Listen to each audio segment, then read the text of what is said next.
This video provides a step-by-step tutorial for completing your registration with the Home Performance Contractor Network, or HPCN, for the insulation sector. If you have not watched the first video in this series, called the HPCN Tutorial Series Introduction, click the link in the video description below to watch the instructions from the beginning. This video picks up where the introduction video left off. Our contractor Jane has submitted her application to join the HPCN and has enrolled in 3 sectors: fenestration, insulation, and HVAC, which we see in the overview page of her profile. For each sector, Jane must complete the registration process before she becomes a member of the HPCN for that sector. We already covered the fenestration registration in a separate video, and we can see that Jane has completed her membership for that sector. This means that Jane's company is currently visible on the public directory or search tool as a fenestration contractor, but it does not yet list her as an insulation or HVAC contractor since she has not yet completed registration for those sectors. In this video, we will cover the registration process for the insulation sector. We're going to click on View Details on that section of the page. Now I am in the insulation sector for Jane's company. I can see the stages of registration that she needs to complete to become a member of the HPCN insulation sector. This portion of the page will remain up to date with the latest status of Jane's membership and shows the current stage that her company is in. Each stage must be completed in order to unlock the next. Instructions for each stage are provided as they unlock. If you have any questions about the HPCN or registration process, you will find the HPSC's contact information on the right-hand side. Each time you visit the portal, this green box provides a quick reminder of what step you need to complete next.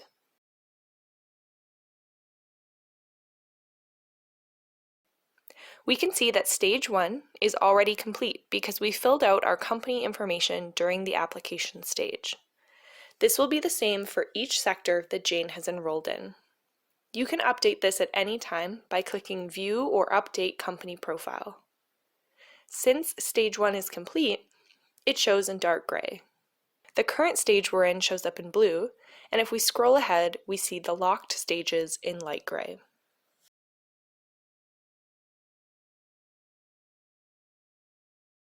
The remaining stages must be completed for each sector. Let's walk through them, starting with Stage 2, Accreditation Reference Checks. In this stage, you must upload 2 customer references from recent projects.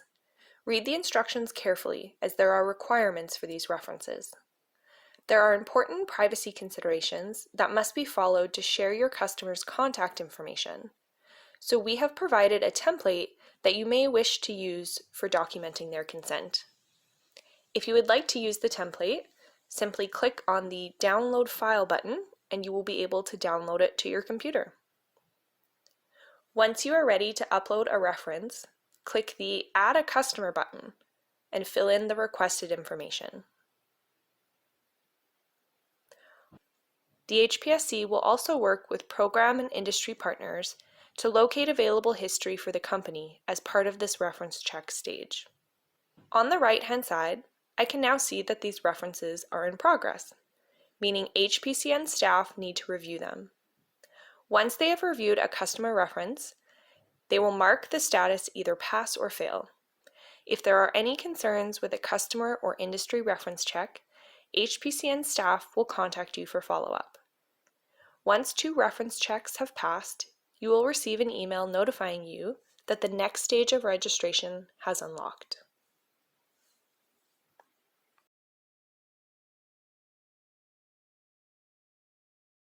I have refreshed the page to show what Jane's profile looks like after her reference checks have been approved. Stage 3, the Code of Conduct, is now open. Jane must read the Code of Conduct and electronically sign her agreement. To read the Code of Conduct, you click on Show Details to expand the section. Read the information carefully. As the company representative, you are responsible for ensuring that all supervisors or installers that you intend to qualify in the HPCN are aware of the expectations of the Code of Conduct and agree to abide by them. Once Jane reviews the Code of Conduct and is ready to agree, she'll click the Sign button.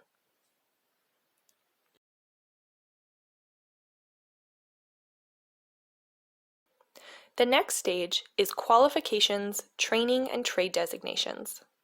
For this stage, you will need to sign up your employees to complete the required training and ensure that they upload their required certificates as applicable. Some of the training will be accessed and completed directly through the platform called Guides, and you will not need to upload certificates of completion. Other training will be hosted on separate websites, and you will be required to upload certificates of completion. The instructions explain what is required for each training. A reminder that a minimum of one supervisor or lead installer who will be responsible for the installation work must complete the qualification stage in order to unlock the next stage of registration. The same employee must complete all of the mandatory requirements. For example, if employee A completes 3 of 3 mandatory requirements, they have successfully completed the required qualifications, and your company can proceed with registration. If, however, employee A completes 1 of 3 mandatory requirements, and employee B completes the other 2 of 3 mandatory requirements, the qualification stage is not complete because one employee must complete all of the requirements. If your company deploys multiple crews to different job sites at once, it is your responsibility to ensure that enough supervisors or lead installers are qualified to be responsible for the work. The first qualification is a mandatory course on retrofitting with the House as a System approach. Once you have read the description, you can invite your employees to complete the training. If you have previously invited employees to join your company's profile, they will be automatically invited to complete this training as well. And any progress they've made will carry over. For example, since Jane already completed the registration process for the fenestration sector, she had invited an employee and they completed the House as a System training. We see that same employee automatically shows up in the insulation sector now, and their House as a System training is already marked complete. At the moment, you are not able to remove employees from specific sectors, so be sure to communicate which training is mandatory for your employees to complete. To invite employees to complete the training, either for the first time or when adding new employees, start by clicking on View Training Resources. You can read the welcome message for more information, and when you're ready, click on the first step to invite your employees to complete the training. If they already have an account on Guides, you can search by their name. Otherwise, add them by email. Type their address and hit Enter to add it. When you're ready, click Send. You can return to this page at any time to add additional employees. We recommend contacting your employees ahead of time to explain what the invitation and training is for. If they do not receive the email invitation, encourage them to check their spam folder. Let's see what the invitation process looks like for your employees. The top image shows how the email invitation will arrive. The bottom left image shows how employees will open the email and click on the Join link. The bottom right image shows the sign up and login page. If they do not have a Guides account already, they will need to create one. If they already have an account, they can simply log in. Once they have accessed Guides, they will see this welcome screen with the required training ready for them. When they are ready to begin the training, they can see the required modules. Once the employee has started the course, the company administrator and HPSC staff will be able to see their progress in the portal. You'll notice here that my portal is still open in the tabs at the top of my browser. Back in the portal, you can refresh the page to see your employees' progress. There is no need to upload a certificate of completion for this course. The second qualification is another training resource hosted through Guides, meaning you will not need to upload a certificate of completion.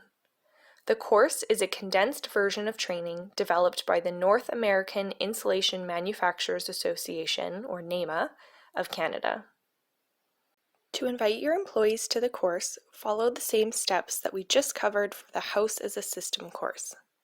Click on View Training Resources and then invite contractors from your company. Similar to the first course, any existing employees that you have already added to your profile will automatically receive an invitation to complete the training. They will see this course in their Guides hub.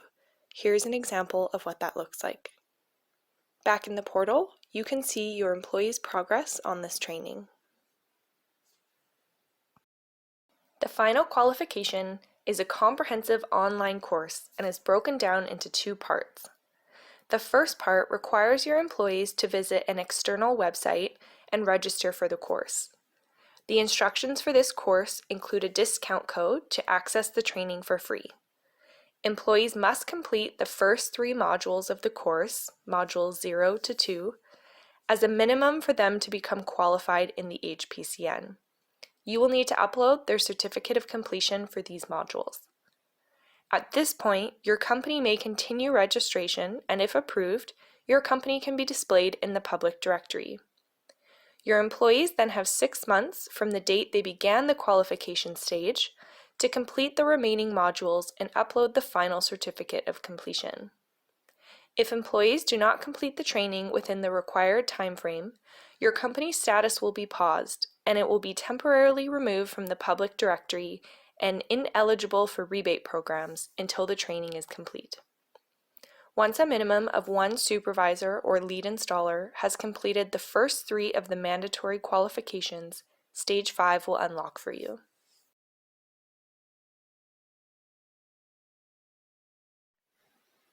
Stage 5, Accreditation, Business Requirements, asks for 4 documents to be uploaded. Read the description for each document type, and when you are ready to upload a document, click Add a New File. If you need to add multiple files for a single document type, you can do so. Once you have submitted the requested information, Stage 6 will unlock.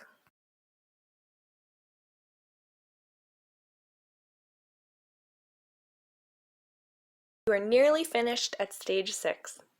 As the description explains, you will need to download a copy of the standard HPCN agreement by clicking on Download File. Your company needs to review the agreement, sign a copy, and upload that signed copy back to this stage in the portal by clicking on Upload File. The HPSC will review your submitted documents and the signed agreement, and contact you if further follow-up is required. When your profile has been approved, the HPSC will sign the agreement and upload the final version to this stage. You are now a member of the HPCN, and your company's information will be displayed in the public directory.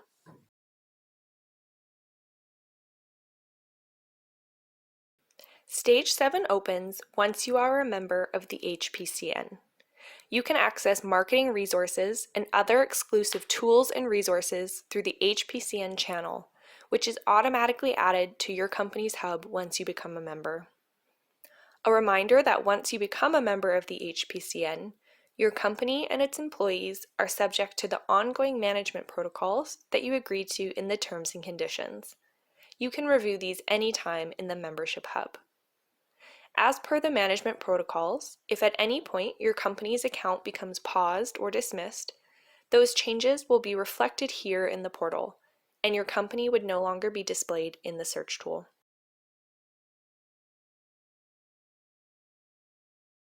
The final stage is optional and also opens once you are a member.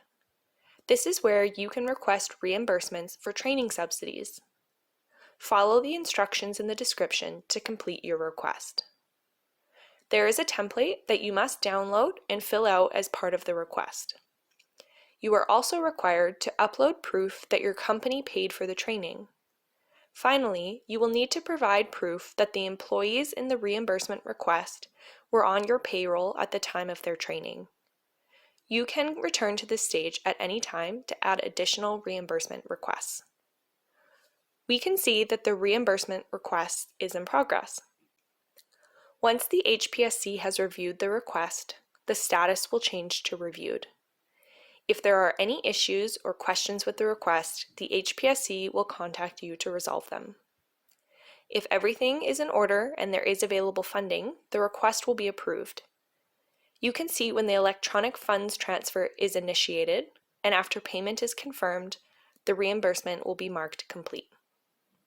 If you submit multiple requests, each will appear separately in the stage. HPSC staff will also upload proof that the e-transfer has been accepted. Reimbursements will be issued on a first-come, first-served basis while funding lasts, and company maximums may apply. The HPSC will make a reasonable effort to keep contractors informed of available funding.